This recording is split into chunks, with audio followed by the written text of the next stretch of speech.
ॐ नमः चण्डिकाय। अथ दुर्गा सप्तशती सप्तमम् अध्याय।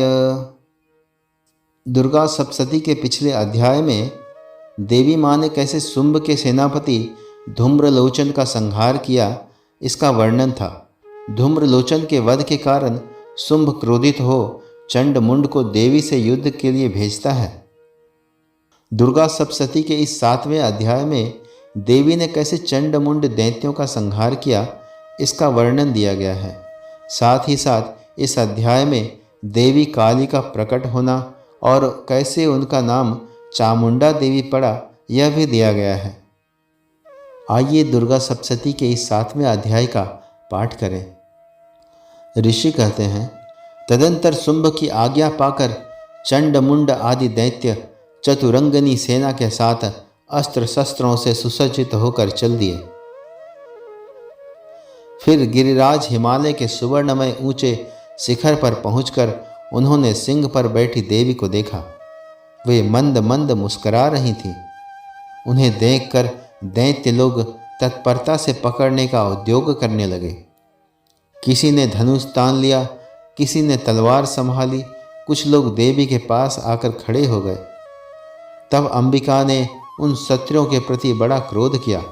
उस समय क्रोध के कारण उनका मुख काला पड़ गया, ललाट में भौहें टेढ़ी हो गई और वहां से तुरंत विकराल मुखी काली प्रकट हुई, जो तलवार और पाश लिए हुई थी। वे विचित्र खड्वांग धारण किए और चीते के चर्म की साड़ी पहने नर मुंडों की माला से विभूषित थीं। उनके शरीर का मांस सूख गया था और केवल हड्डियों का ढांचा था, जिससे वे अत्यंत भयंकर जान पड़ती थीं। उनका मुख बहुत विशाल था, जीभ लपलपाने के कारण वे और भी डरावनी प्रतीत होती थीं। उनकी आंखें भीतर की ओर धसी हुई और कुछ लाल थीं। वे अपनी भयंकर गर्जना से संपूर्ण दिशाओं को गुंजा रही थीं। बड़े बड़े दैत्यों का वध करती हुई वे कालिका देवी बड़े वेग से दैत्यों की उस सेना पर टूट पड़ी और उन सब का भक्षण करने लगी। वे पार्श्व रक्षकों, अंकुशधारी महावतों, योद्धाओं और घंटा सहित कितने ही हाथियों को एक ही हाथ से पकड़कर मुंह में डाल लेती थीं।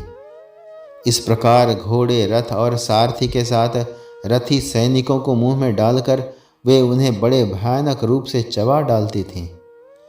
किसी के बाल पकड़ लेती, किसी का गला दबा देती, किसी को पैरों से कुचल डालती और किसी को छाती के धक्के से गिराकर मार डालती थीं। वे अस्त्रों के छोड़े हुए बड़े बड़े अस्त्र मुंह से पकड़ लेती और रोष में भरकर उनको दांतों से पीस डालती थीं। काली ने बलवान एवं दुरात्मा दैत्यों की वह सारी सेना रौंद डाली, खा डाली और कितनों को मार भगाया। कोई तलवार के घाट उतारे गए, कोई खटवांग से पीटे गए और कितने ही असुर दांतों के अग्रभाग से कुचले जाकर मृत्यु को प्राप्त हुए।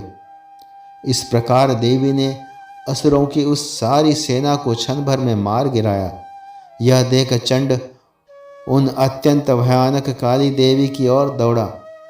महादैत्य मुंड ने भी अत्यंत भयंकर बाणों की वर्षा से तथा हजारों बार चलाए हुए चक्रों से उन भयानक नेत्रों वाली देवी को आच्छादित कर दिया। वे अनेकों चक्र देवी के मुख में समाते हुए ऐसे जान पड़े मानो सूर्य के बहुतेरे मंडल बादलों के उदर में प्रवेश कर रहे हों। तब भयंकर गर्जना करने वाली काली ने अत्यंत रोष में भरकर विकट अट्टहास किया। उस समय उनके विकराल वदन के भीतर कठिनता से देखे जा सकने वाले दांतों की प्रभा से अत्यंत उज्ज्वल दिखाई देती थी। देवी ने बहुत बड़ी तलवार हाथ में लेकर हंग का उच्चारण करके चंड पर धावा किया और उसके केस पकड़कर उसी तलवार से उसका मस्तक काट डाला। चंड को मारा गया देखकर मुंड भी देवी की ओर दौड़ा। तब देवी ने रोष में भरकर उसे भी तलवार से घायल करके धरती पर सुला दिया। महापराक्रमी चंड और मुंड को मारा गया देख मरने से बची हुई बाकी सेना भय से व्याकुल हो चारों ओर भाग गई। तदंतर काली ने चंड और मुंड का मस्तक हाथ में ले चंडिका के पास जाकर प्रचंड अट्टहास करते हुए कहा, देवी, मैंने चंड और मुंड नामक इन दो महापशुओं को तुम्हें भेंट किया है। अब युद्ध में तुम शुंभ और निशुंभ का स्वयं ही वध करना। ऋषि कहते हैं, वहां लाए हुए उन चंड मुंड नामक महादैत्यों को देखकर कल्याणमयी चंडी ने काली से मधुर वाणी में कहा, देवी, तुम चंड और मुंड को लेकर मेरे पास आई हो, इसलिए संसार में चामुंडा के नाम से तुम्हारी ख्याति होगी। चंडिका देवी को नमस्कार है। इस प्रकार श्री मार्कंडेय पुराण में सावर्णिक मनवंतर की कथा के अंतर्गत देवी महात्म्य में चंड मुंड वध नामक 7वां अध्याय पूरा हुआ। ओम नमः चंडिकाय। ओम नमः चंडिकाय।